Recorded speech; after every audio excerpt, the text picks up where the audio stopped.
नमस्कार, आप देख रहे हैं आपका अपना युग करवट न्यूज चैनल। आपके साथ मैं हूं शोभा भारती। पेश है आज का हमारा न्यूज बुलेटिन। आइए नजर डालते हैं आज के हेडलाइंस पर। गाजियाबाद के पटेल नगर में लगी आग, 3 की मौत। किसान मोर्चा ने की panchayat, Delhi UP border seal, लगा रहा जाम। और उप मुख्यमंत्री समेत गाजियाबाद में जुटे भाजपा के दिग्गज। गाजियाबाद के पटेल नगर में बहुत ही दर्दनाक हादसा हुआ है। यहां कल्पना नगर के एक मकान में आग लग गई। एक बच्ची, उसकी मां और पिता की दम घुटने से मौत हो चुकी है। पुलिस मामले की जांच कर रही है। आग लगने की ये घटना गाजियाबाद के पटेल नगर इलाके में हुई। कल्पना नगर में मकान नंबर 276 में टेंट हाउस चलता है। रात को उसके गोदाम में आग लग गई। इस 3 मंजिला भवन में 13 लोगों को सकुशल बाहर निकाल लिया गया, मगर पहली मंजिल पर रहने वाले पति पत्नी और उनकी मासूम बेटी को नहीं बचाया जा सका। आज सुबह लगभग 2 बजे फायर स्टेशन कोतवाली सूचना मिली कि सिंघानी गेट थाना अंतर्गत पटेल मार्ग पर ये सिब्बनपुरा मोहल्ला है, जिसमें सुनील दत्त का 276 नंबर मकान है, उसमें आग लगी हुई है। तत्काल फायर स्टेशन से गाड़ियों को भेजा गया। पहुंच कर देखा गया कि होटल पर स्थित केंद्र के गोदाम में आग भयंकर रूप से जल रही थी तथा ऊपर जाने का कोई रास्ता नहीं था। गोदाम के अंदर से ही ऊपर जाने के रास्ते थे और ऊपर अन्य मकानों की छत से जाकर के देखा गया कि उसमें से 7 लोग जो है दूसरी तल पर तथा 3 लोग जो है प्रथम तल पर थे। उनको छत के रास्ते से दूसरे मकान के सहारे निकाला गया और उसके पश्चात आग को पूर्ण रूप से बुझाने के उपरांत देखा गया कि जो है प्रथम तल पर स्थित एक कमरे में पंकज, जिनकी उम्र लगभग 30 वर्ष थी, उनकी पत्नी कविता, उम्र 26 वर्ष थी तथा उनकी 1 साल की लगभग बेटी ऋतिका थी, जो कि धुआं अत्यधिक इनहेल कर लेने के कारण और उनकी दम घुटने से मृत्यु हो गई थी। उन्हें सुरक्षित पुलिस की सुपुर्दगी में दिया गया और आग को पूर्ण रूप से बुझाने के बाद फायर सर्विस की यूनिट वापस आई। अग्निशमन विभाग ने आग लगने के कारणों की जांच शुरू कर दी है। इतना तो साफ हो चुका है कि गोदाम में आग से बचने की उपकरण नहीं थे। ब्यूरो रिपोर्ट, युग करवट। संयुक्त किसान मोर्चा ने दिल्ली के जंतर मंतर पर प्रदर्शन किया। दिल्ली पुलिस ने सभी सीमाएं सील कर ली थी। इस वजह से दिल्ली बॉर्डर पर जाम लग गया। लोगों को बड़ी तकलीफ उठानी पड़ी। दिल्ली के जंतर मंतर पर संयुक्त किसान मोर्चा के प्रदर्शन को देखते हुए यूपी बॉर्डर पर किसानों को रोकने का प्रयास किया गया। दिल्ली पुलिस ने यूपी से दिल्ली जाने वाले रूट पर किसानों को रोक दिया। सुबह से ही यूपी बॉर्डर पर दिल्ली पुलिस ने बैरिकेडिंग की थी, जिसकी वजह से दिल्ली की ओर जाने वाले वाहन चालकों को काफ़ी परेशानियों का सामना करना पड़ा। इसी वजह से यूपी बॉर्डर पर वाहनों का लंबा जाम लग गया।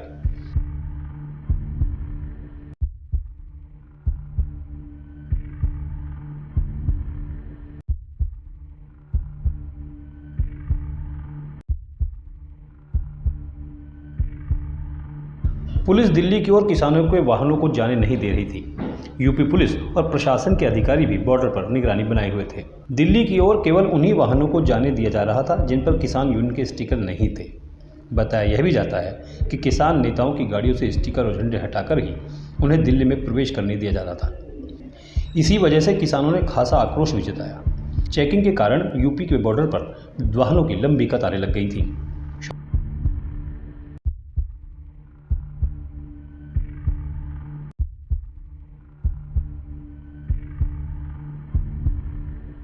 बता दें कि कल भी दिल्ली पुलिस ने भारतीय किसान यूनियन के प्रवक्ता राकेश टिकैत को प्रवेश करने से रोक दिया था। देर शाम उन्हें यूपी बॉर्डर की सीमा में छोड़ दिया गया। ऐसे में किसान दिल्ली जाने के लिए अड़ रहे थे। जंतर मंतर पर काफ़ी किसान पहुंच गए। ये लोग लखीमपुर खीरी घटना में कार्रवाई चाहते हैं। किसानों की संख्या को देखते हुए दिल्ली पुलिस सतर्क रही। ब्यूरो रिपोर्ट, युग करवट। रविवार को नोएडा में त्यागी समाज की महापंचायत हुई।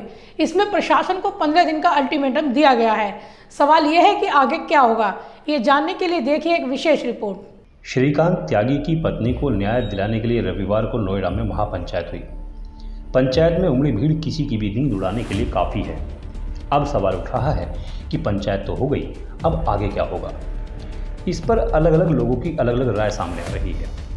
युग करवट लोगों की इस जिज्ञासा को शांत करने का प्रयास कर रहा है। पहले तो ये समझिए कि मंच पर मौजूद लोगों ने बड़े ही शातिराना तरीके से वहाँ विवाद पैदा किया ताकि मीडिया और प्रशासन का ध्यान उनकी रणनीति से हट जाए। इसमें वो सफल भी रहे। जो रणनीति बनी थी वो उन्हीं लोगों को बताई गई जो इसे अमली जामा पहनाएंगे।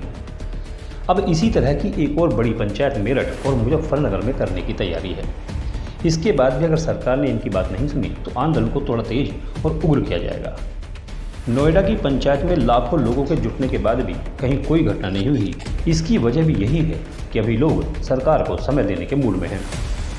आंदोलन के दूसरे चरण में भाजपा के सांसदों, विधायकों और मंत्रियों के आवास का घेराव करने की योजना है। अगर यहाँ तक भी बात नहीं सुनी गई तो आंदोलन को पूरी तरह से उग्र कर दिया जाएगा।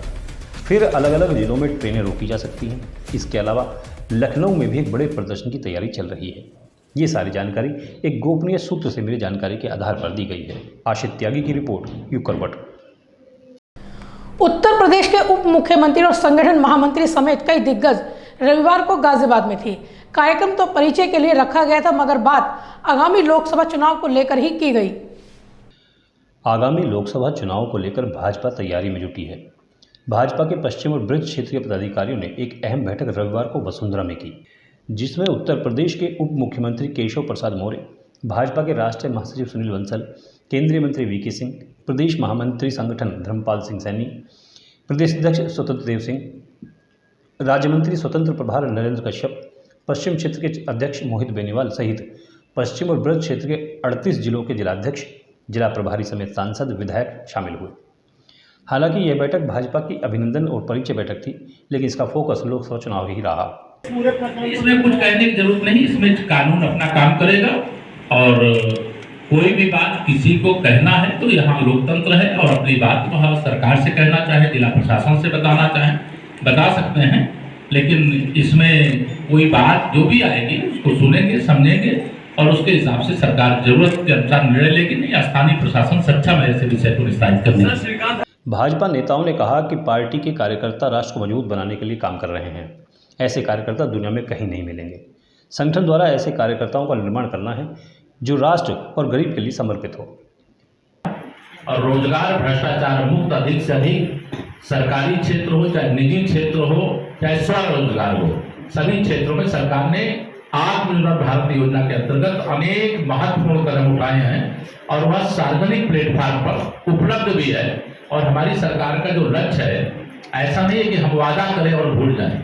जो हम वादा करते हैं उसे निभाते हैं और दुनिया के अंदर जो भी देश इस महामारी, जो कोरोना की महामारी थी, इसका सामना करते हुए लड़खड़ा रहे हैं, लेकिन भारत सारी चुनौतियों का सामना करते हुए पूरी दुनिया के सामने नेतृत्व करने की क्षमता दिखा रहा है। भाजपा के पदाधिकारियों ने कहा कि परिवर्तन सृष्टि का नियम है, लेकिन परिवर्तन विकास के नए आयाम लेकर भी आता है। संगठन के काम को आगे बढ़ाने के लिए सभी कार्यकर्ताओं की क्षमता का प्रयोग किया जाना है। हम प्रयास कर रहे हैं 2024 लोकसभा चुनाव की दृष्टि से भी हमारी पार्टी भी पूरी तरह से तैयार है और हमें विश्वास है कि 75+ का जो लक्ष्य है उत्तर प्रदेश में, उसको भी हम लोग पूरा करें। मेरी ओर से इतना कहना, कोई 1-2 सवाल आपका हो तो आप पूछिए। उप मुख्यमंत्री ब्रजेश पाठक ने नवनियुक्त महामंत्री संगठन धर्मपाल को बधाई देते हुए कहा कि संगठन निरंतर अपने आयामों को छूता जा रहा है और आपके नेतृत्व में नई परिभाषा तय करेंगे। भाजपा एक ऐसी पार्टी है जो राष्ट्रवाद को मूल मंत्र मानकर काम करती है। इसी उद्देश्य को उत्तर प्रदेश में आपके नेतृत्व में एक नई ताकत मिलेगी।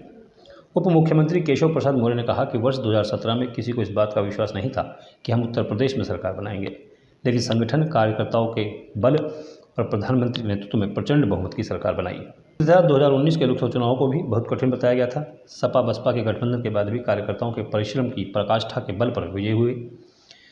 आगामी 2024 के चुनाव में भी कार्यकर्ताओं के बल और सरकार के किए कार्यों के बल पर फिर से भाजपा सरकार बनाएगी। ब्यूरो रिपोर्ट, न्यू करवट। गाजियाबाद के मुरादनगर इलाके में पुलिस और अपराधियों के बीच मुठभेड़ हो गई। पुलिस की गोली से एक अपराधी घायल हो गया। उसकी पहचान 20,000 के इनामी गो तस्कर के रूप में हुई है।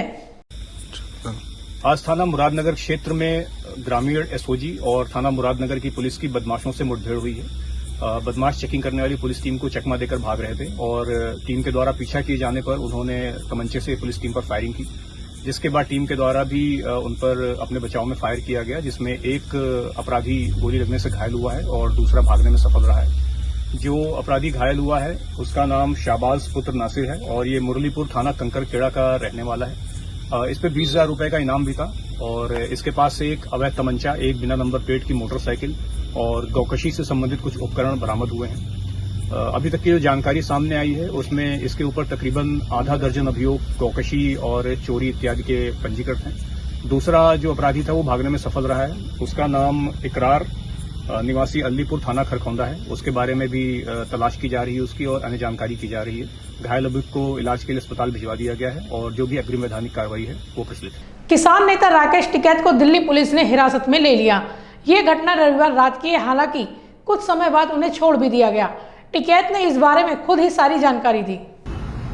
हमें यहाँ गाजीपुर बॉर्डर से दिल्ली जाते हुए दिल्ली पुलिस ने मतलब दिल्ली में एंट्री पे ही रोक लिया। यहाँ पे पंजाब की गाड़ियां रोक रखी थी। हम उनको देख के यहाँ पे रुके, पंजाब की गाड़ियों को भी वापसी करा। क्या दिल्ली में किसानों पे पूर्ण रूप से प्रतिबंध बैन है? क्या कोई हरा गमछा लेके या चादर ओढ़ के दिल्ली में जा नहीं सकता? क्या राकेश टिकैत या दूसरे किसान लीडर दिल्ली में उनको कोई कोर्ट से स्टे यहाँ पर लगा दिया पुलिस ने? ये बात समझ से परे है। आप देखोगे कि गाजीपुर बॉर्डर दिल्ली एंट्री पे है, हमें पुलिस ने रोका है। वहाँ एक जंतर मंतर पे बेरोजगार का एक आंदोलन वहाँ पे चल रहा था, उसमें जाने के लिए हम वहाँ पे शरीक हुए थे। वो कोई भी पॉलिटिकल प्रोग्राम नहीं है, हमारे बैनर पे भी नहीं है। वो एक संयुक्त बेरोजगारों का एक आंदोलन है, उसमें जा रहे थे। तो यहाँ गाजीपुर बॉर्डर पे ऊपर जो 9 नंबर हाईवे है, जो सिर्फ गाजियाबाद से दिल्ली में ही जाकर खुलता है, जो एक मकड़ जाल की तरह है, उसमें भी दिल्ली पुलिस की बैरिकेटिंग लगी हुई है। उसमें को निकलते ही वहीं पकड़ के यहीं खड़े कर रखे। कोई ऑर्डर नहीं है, कोई कुछ नहीं है। मतलब दिल्ली में जाने पे भी बैन है, ऐसा तो हमने देखा नहीं। कहीं राजधानी में जाने पे भी बैन हो। अब पुलिस सारी खड़ी है, सारे अधिकारी आ रहे, बता कोई कुछ रहा। धन्यवाद। हापुड़ के गढ़मुक्तेश्वर में अजीब ही घटना हुई। यहाँ गंगा किनारे 2 पुजारियों में जमकर लात घूंसे चले। पूजा कराने को लेकर दोनों पुजारी आपस में ही भिड़ गए थे। पक्ष के लोग एक दूसरे पर कुर्सी बर्तन फेंकने लगे। घटना का वीडियो वायरल हो रहा है।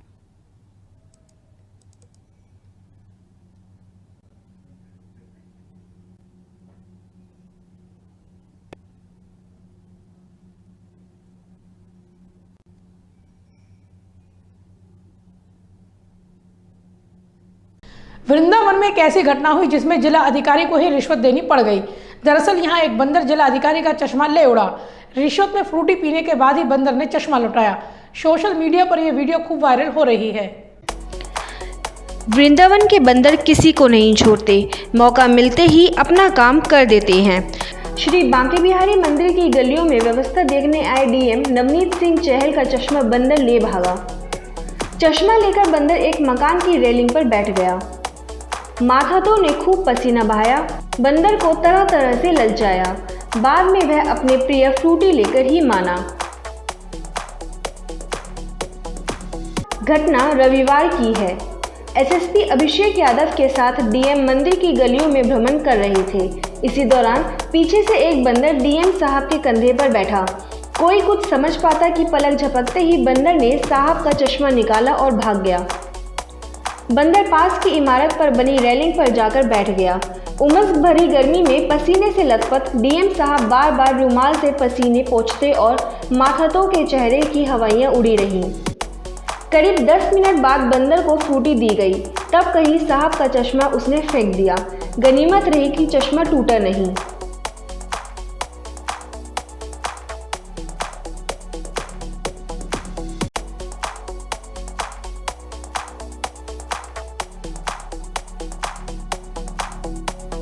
बांके बिहारी मंदिर के आसपास के ये बंदर फ्रूटी पीने के दीवाने हैं। इसके लिए वे यहाँ आने वाले श्रद्धालुओं का चश्मा छीनते हैं। बस एक फ्रूटी हाथ में मिलते ही बड़ी आसानी से वे चश्मा वापस कर देते हैं। हाँ, अगर इसमें देरी होने पर वह चश्मा को नुकसान भी पहुँचाने से नहीं चूकते हैं। बंदरों की इसी समस्या से छुटकारे का कोई उपाय नहीं हो पा रहा है। करीब 6 माह पहले नगर निगम ने 2000 बंदरों को पकड़कर जंगल में छुड़वाने का टेंडर किया। बंदर पकड़कर छुड़वाए। इसके बाद नगर निगम ने बंदर पकड़ने की अनुमति की फाइल वन विभाग को भेजी, लेकिन अनुमति नहीं मिली। ब्यूरो रिपोर्ट युग करवट। बाहुबली मुख्तार अंसारी के भाई अफजाल अंसारी ने योगी सरकार को सीधी धमकी दी है। उसने ईडी के छापे की कार्रवाई का भी मजाक उड़ाया है। अफजाल के शब्द लोगों को विवादित लग रहे हैं। आप सत्ता में हो, सत्ता का नशा और सत्ता की ताकत का दुरुपयोग करके विरोधी नेताओं को सता रहे हो, चाहे वो महाराष्ट्र में हो, चाहे वो बंगाल में हो, चाहे वो दिल्ली में हो, और चाहे आपके गाजीपुर जनपद में तोप का मुंह पे हम ही बाणी देह गोला मार फोसो। देखा गोलवा खत्म होला कि हम खत्म होइला। लेकिन मैंने कह दिया है कि मैं दूसरी मिट्टी का बना हूं। एक उसूल है, एक सिद्धांत है, 40 साल से जुल्म, जाति, अत्याचार और सामंतवाद के खिलाफ लड़ता हूं, गरीबों की मदद करता हूं। जहां भी गरीब पे अत्याचार होगा, आधी रात को उसका आंसू पोंछने का काम किया था और आज भी करूंगा। इनकी सारी कार्रवाइयों का जो कोर्ट कचहरी में कानून में व्यवस्था है, उसके माध्यम से लड़ूंगा। और उस मोर्चे पर जितने दिन तुम्हारी सरकार की ताकत है कूद लो, एक एक हिसाब होगा और एक एक चीज हम अपनी लौटा लेंगे अगर हमारी सच्चाई होगी। तो ईडी आई थी। सैफई के मेडिकल कॉलेज के एक छात्र की मौत हो गई है। उसका शव हॉस्टल के कमरे से बरामद हुआ है। मुख्यमंत्री योगी आदित्यनाथ ने 48 घंटे के अंदर पूरे मामले की रिपोर्ट तलब कर ली है। सैफई मेडिकल कॉलेज में गोरखपुर के छात्र हिमांशु गुप्ता की संदिग्ध मौत हो गई। हॉस्टल में छात्र की मौत से हड़कंप मचा हुआ है। बेटे की मौत की सूचना पाकर छात्र के माता पिता समेत अन्य परिजन तड़के ही विश्वविद्यालय पहुंचे। मृतक के परिजनों का रो रो कर बुरा हाल है। पुलिस छात्र की मौत को आत्महत्या बता रही है। हालांकि पुलिस को मृतक के कमरे से कोई सुसाइड नोट बरामद नहीं हुआ है। हिमांशु के माता पिता ने इसे हत्या बताया है। हिमांशु की मां सरिता ने साफ साफ कहा कि वो मुख्यमंत्री योगी आदित्यनाथ के गोरखपुर शहर की रहने वाली हैं। योगी जी उन्हें न्याय दिलाएं। मैं आपके शहर की रहने वाली हूँ, मुख्यमंत्री जी मुझे न्याय दिलाई है। आपके शहर की रहने वाली हूँ, एकदम गोरखनाथ मंदिर के बगल में रहती हूँ, मुझे न्याय दीजिए। ब्यूरो रिपोर्ट युग करवट। तो आज के लिए बस इतना ही। गाजियाबाद और देश विदेश की खबरों के लिए देखते रहिए युग करवट और पढ़िए आपका अपना युग करवट न्यूज़पेपर। युग करवट चैनल को लाइक करें, सब्सक्राइब करें और कमेंट जरूर करें। आपके कमेंट हमारे लिए महत्वपूर्ण है। नमस्कार।